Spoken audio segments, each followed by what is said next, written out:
Dude, do I have a what? So, I made a short video, and this might be another one of those, but a little bit longer, about PlayStation discs going away entirely. And I thought, you know what?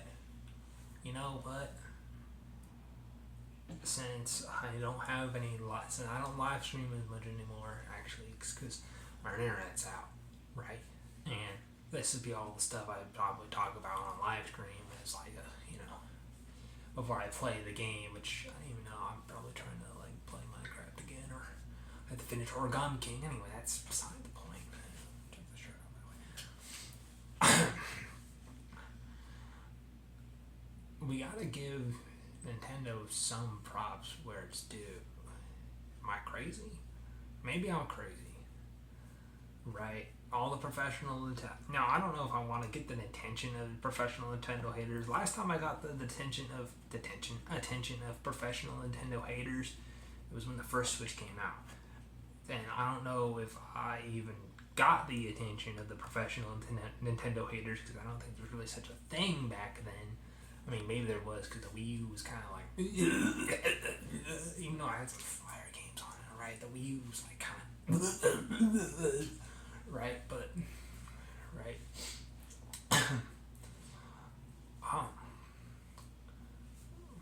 And it was about comparing the price of like the Switch to the PC and being like, well, after I spent yay amount of money, it's like a lot bigger on the PC, and I get my Switch, which, on a PC that doesn't have Mario on it. The plumber, I like the plumber, okay? Sue me, I like the plumber, right? The plumber, right?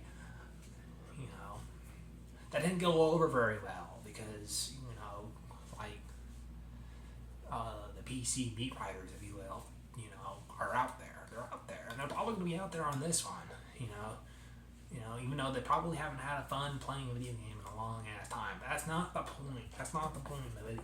That's not the point of the whole video I'm making. I just want to say there's like 3 things that I think they've done recently that I think, maybe you shouldn't applaud them for, but you gotta give them credit that they did some pretty good things. Except Fire Emblem. We're gonna pretend that Fire Emblem doesn't exist, or pretend that they're not making another game for $80 that's probably not nearly as near the quality of GTA 6, obviously, but not even nearly as near the quality as like Bonanza or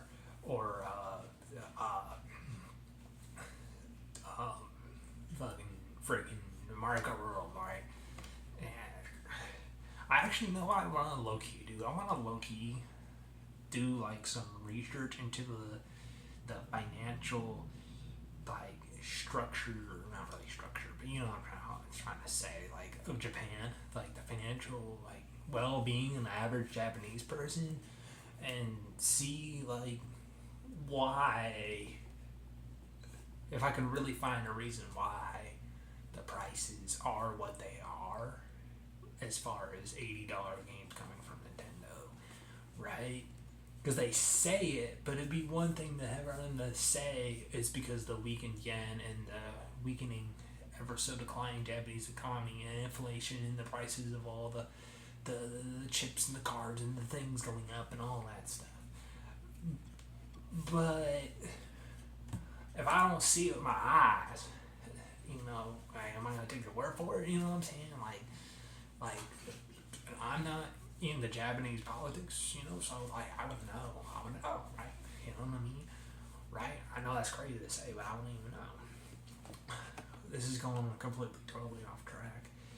A side rant. But there's a few things that they did good, and I think one of them, I don't know if people even know this, right?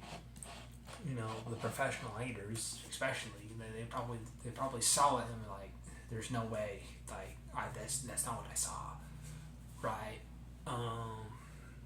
Variable pricing. So the whole idea that like physical copies and digital copies were, different price ranges, right? Or this was kind of like what was supposed to entice you to buy a digital copy, other than the fact that you don't have to put it in a place somewhere. You know, I can't be the only one. I just don't want to own my games. I also like to, if I can, have like the actual like thing, because it's kind of cool to have the actual thing, right? I mean, they don't do box art the same way they used to, sadly, right? You know, and all that stuff. But it's kind of cool, right? I have a copy of Forza Horizon that has like a second disc that I don't know what it even does. Horizon 3 on the Xbox 360 probably took somebody back, right?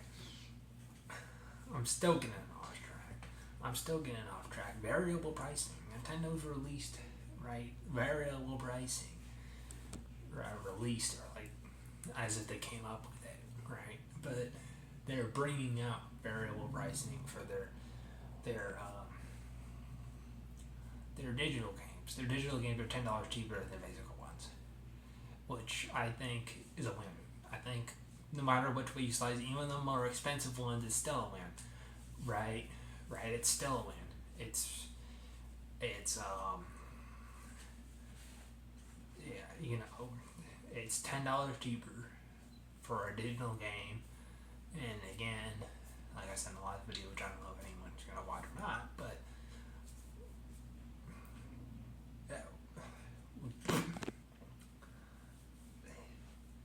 I don't think that I'd be completely shocked, since they don't do any like, I mean, they do pay DLC, but they don't like take away the content, you know. They don't do, you know, questionable other things that like Ubisoft would do, or paid battle passes, right, or stuff like that. Well, actually, except for their mobile games, they're free or whatever. But you know what I'm saying, right? They don't do like anything crazy, like loot boxes or anything like that. That would lead you to believe that maybe we're just gonna get one of our digital games that we have taken away from us, right? You know what I mean? Like completely snapped out of the shadow realm. I don't think it's gonna happen with Nintendo, right? But yeah, $10 cheaper for a digital game, and lead into my second point, Rhythm Heaven Groove, which looks freaking amazing, which I think a lot of people don't really like or something, because it's an acquired taste. And if I'm gonna be honest, almost anything with Nintendo nowadays, right, is an acquired taste, which is exactly why a game like Rhythm Heaven Groove, damn, I'm gonna play it so bad right now. I played the demo, I'll make a whole video about that too. That's why I'm sitting down right now, I'm just making video after video, because like, right, they're all gonna go. All three of them are gonna go probably in the same day, same hour or something, right? Rhythm Heaven Groove is like $40, so I heard. I don't know if it's $40 digitally and $50 physically. I think that's what it is, right? $40 dues, dude. $40 dues. Second point that I want to make is that words that I can't say because of words. Is that they're in their bag. They're in their bag. Nintendo really in their bag. Fire Emblem, which is kind of a bad thing because of the price point, and Rhythm Heaven Groove, and I mean, I guess the new issue is like kind of somewhat inevitable, right? And Metroid Prime 4, even though that game was kind of right? The point I'm trying to make is that they're in their bag, which I think is a good thing. They're returning the IPs which they haven't returned to in a long time, like Rhythm Heaven Groove, and I can't think of the other ones, right? Pikmin 4, right? And that's ultimately a good thing. If the more IPs, Dragon Drive, which is a brand new IP, which I guess doesn't really count for anybody, right? And hardly anyone's played it, even though I heard from Arlo, right? Which probably only got played it and reviewed it, and it's actually pretty good. It's just too bad that like no one's really gonna play that game, and it's also probably too bad that you have to use the mouse controls and use both mouse. If it was just like kind of a gimmick, I don't know what it is. It's basketball in a wheelchair, right? Like wheelchair basketball, which isn't a thing in real life, by the way. Wheelchair basketball. So, but yeah, it's pretty neat. It's a pretty neat little game, right? But bottom line, right, is Nintendo being in their bag. Nintendo actually like Kirby Air Rider. Nintendo coming out with like the obscure titles they have, available is only a good thing. Star Fox, right? That means it gives us hope for things like the other titles that we may not think ever would come back. Just like Hunter x Hunter finishing the series finally, right? Who knows? Earthbound could get a remaster, and then I would die. I haven't even played Earthbound other than like the first 30 minutes of it, getting out of the neighborhood and beating up the kids in the neighborhood. And what was the third thing? God, I hate when I do this. What was the third thing? I mean, they're raising the prices again, so that kind of sucks. But they are doing the bundle, but that wasn't the third thing. That's like a half thing. And they're doing the bundle again before they raise the prices again. But that's not really a good thing. What was it, dude? Anyway, look, I'm just saying, you gotta give them the credit where the credit due. You know what I mean? Splatoon Raiders, $50 for Splatoon Raiders. Have you seen the size of that game? That's a big game, right? Like a budget game. Like that's a big game, right? They're putting like everything in the one, all the ideas for a dungeon crawler or exploration, treasure hunting, but in the Splatoon style with Salmon Run, which is basically COD Zombies. If Call of Duty made a zombies based game, that's what Salmon Run is, right? That's what Splatoon Raiders is, right? That makes sense. And God, but that's just because I like it, right? That's just because I like it. I love you guys. Peace out, and let me know what you think in the comments below, because they're good for the algorithm. Make a comment. But and the last one, I just thought about it. Ha ha ha ha ha! It's not going anywhere. The video's not over. Right? It's Pokemon Pokobia. Alright, that's a huge win.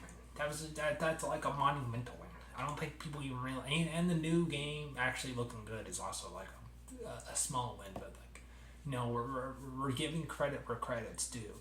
It's like if a team is struggling, like your favorite football team or basketball team or sports team, whatever, is struggling, right, and they get a win against a bad team, right? It's like, well, we gotta give them something.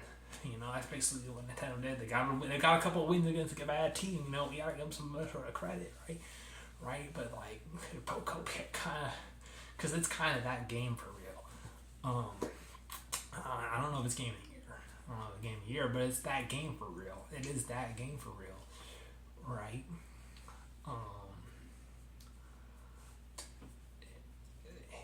Which is more like a win for Pokemon, but it's a win for Nintendo too, because the label's on there, right? And yeah, that's pretty much it. That was the third and final one.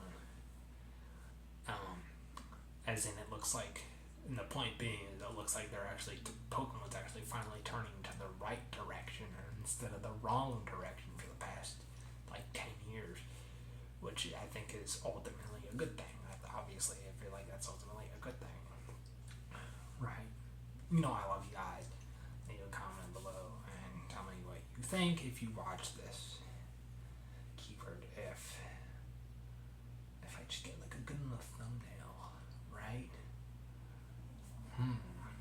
What would the thumbnail be?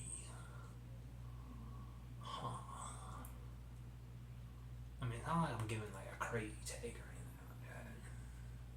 Am I? I don't think so. I just no one's talked about like this before. No one's talked about something like that. Like I didn't see anybody bring up this point before, but I'm bringing it up.